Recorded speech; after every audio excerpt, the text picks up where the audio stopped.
Welcome back to our Final Fantasy Origin walkthrough. In this episode we're going to be doing Indigo Memories the Trapped at Mount Gorg. So let's get cracking on through. This one is a side mission and we unlocked this one by grabbing one of the secret purple memories. One of the secret purple orbs. We get a Smithy's Hammer level 2 for completing this mission. It can be a little bit spicy. We have to defeat 3 Master Tonberries. They can be quite tricky. Not too bad, but they can be certainly spicy meatballs. And we're going to be rocking Ninja, and we've also got a level 22 Sword Fighter on here as well. Just smashing on through. I'm going to pump a few experience points into Sword Fighter.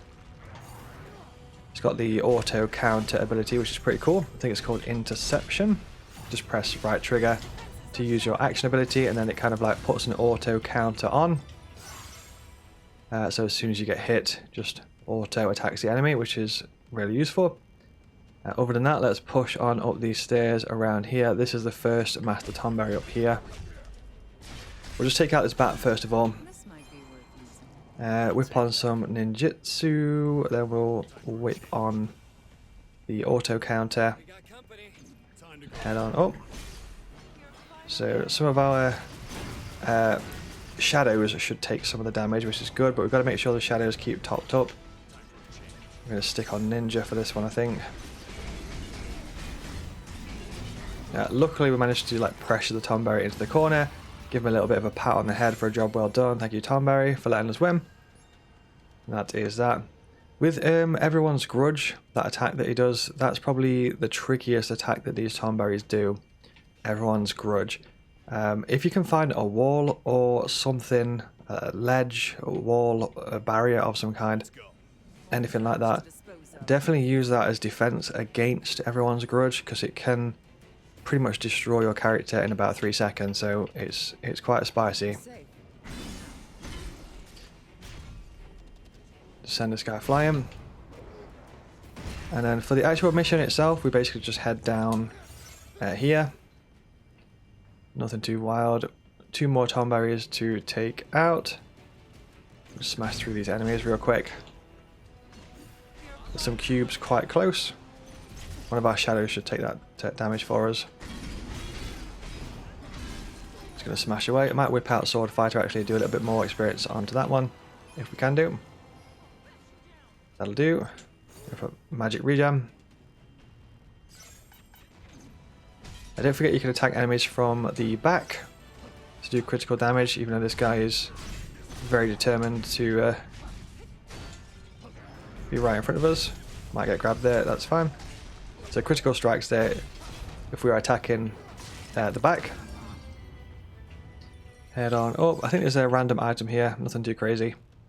But the Smithy's Hammers do come in really useful, like I mentioned before on a previous episode. So if you are stuck on a particular level, or maybe you're stuck on a particular boss or something, then the Smithy's Hammers can come in useful, because you can squeeze out a bit of extra damage.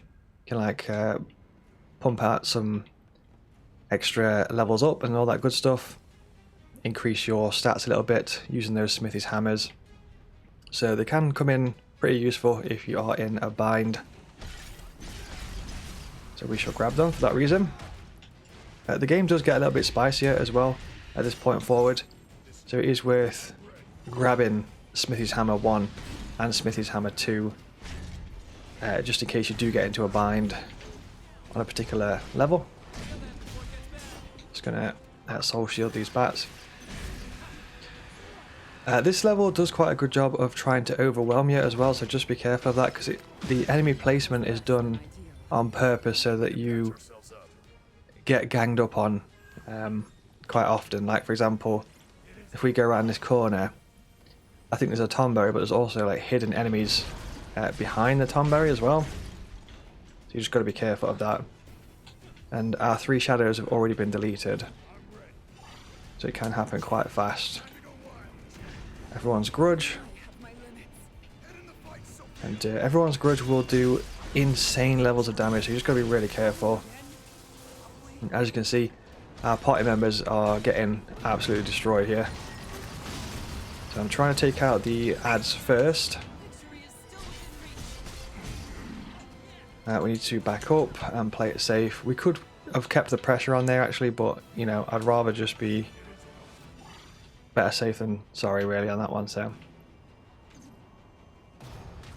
oh, never mind. His brake gauge was already gone, so fair play. We'll just give him a little bit of a head pat.